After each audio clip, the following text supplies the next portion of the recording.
add your name to it. I put the Jeep in the garage. You parked the Jeep in the garage? What's the big deal? No, Roy crashed into a chair. No, I crashed the Jeep into the garage. There are many great combos in life, like Batman and Robin, or ice cream and warm summer night. A Jeep and the side of a house is not one of those combinations.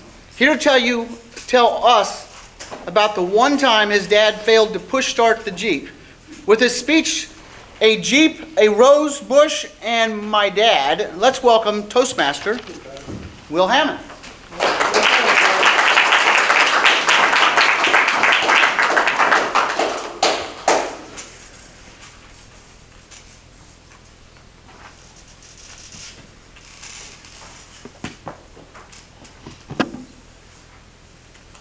We all have that one family member who's the wild child, a maverick.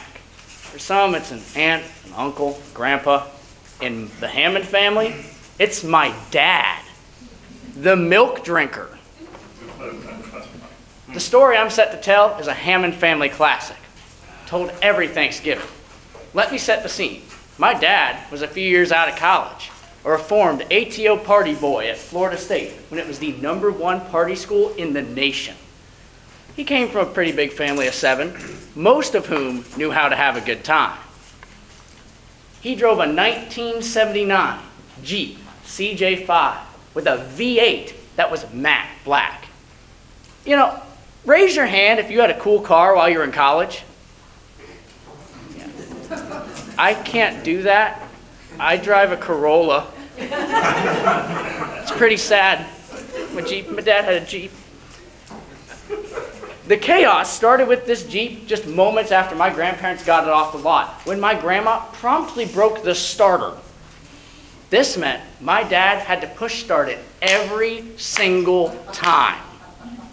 He would put it in neutral, start pushing it, run around it while it was moving, hop in, and hit a quick few gear changes to start it off. Every single time. On flat ground, on a hill, no matter what, within 2 steps.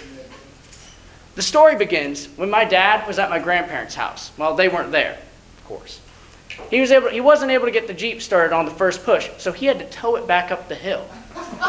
He decides to use a garden hose to tow it, attaching one end to the hitch of my grandpa's Taurus and the other end to the hitch of his Jeep.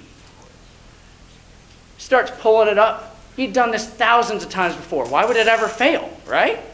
He starts pulling it up, towing it in the Taurus. Right as he begins to crest that hill, he hears a pop! He looks back and sees the Jeep beginning to lurch down the driveway, aimed directly at the house. The only thing he could come up with was a string of expletives that I can't say here because Carmelo would kick me out of this club.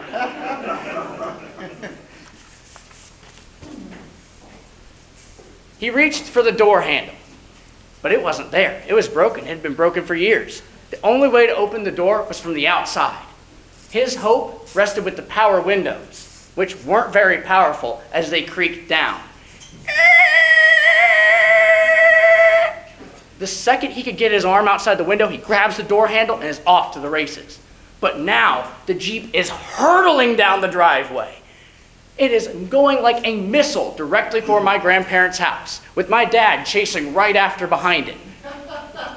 Moments before disaster, my dad launches himself through the air, catching the door with his left hand, the brakes with his right, and boom!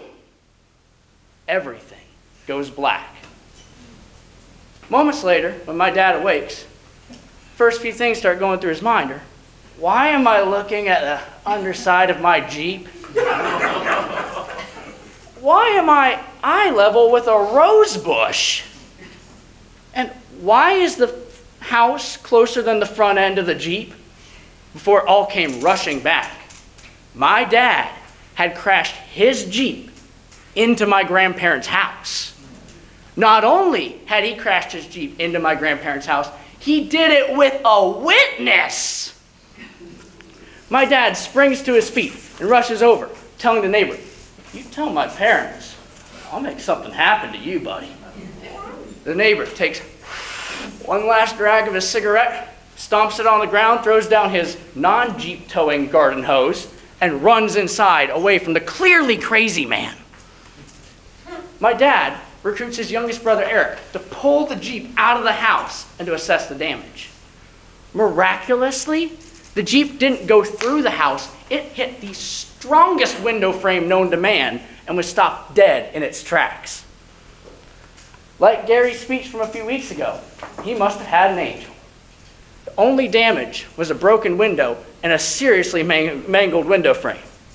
He told my mom, who he happened to be dating at the time, "Oh, honey, don't worry. I'm just going to DIY fix the house. My parents will never know."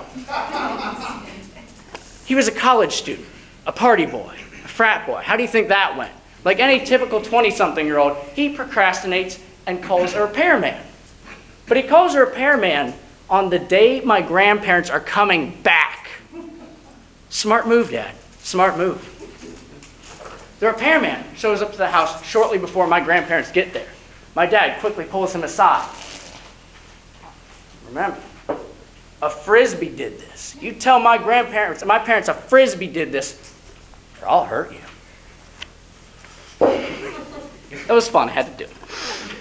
My grandparents showed up completely bamboozled to the destruction all around, and the repairman, who confidently tells them, "Mr. and Mrs. Hamman, Frisbee did all this damage." He was afraid of my dad. He was a big guy. My grandpa confusedly asked, a Frisbee did this?" "A Frisbee did this," he firmly says back. Right as my grandma opens her mouth to speak and say something, one of my dad's brothers does something that warrants attention, and they have to go running off. My dad hit his parents' house with a Jeep and gets off scot-free. Man, the luck of that man. The story I just told is pretty funny. It's a good family story. Why does it matter? There are a few lessons that you can take from it. 1, don't be afraid to make mistakes. Mistakes are a part of life. 2, if you do make a mistake, don't procrastinate to fix it like my dad with that window. Move decidedly. 3, understand that a mistake may make for a great story or a pretty good speech 30 years later. And 4, finally, live life recklessly. Well, maybe not recklessly, because that's how you crash a Jeep into a house, but the lesson still holds. Life is for the living, if you can catch the brakes in time. Thank you, Toastmasters.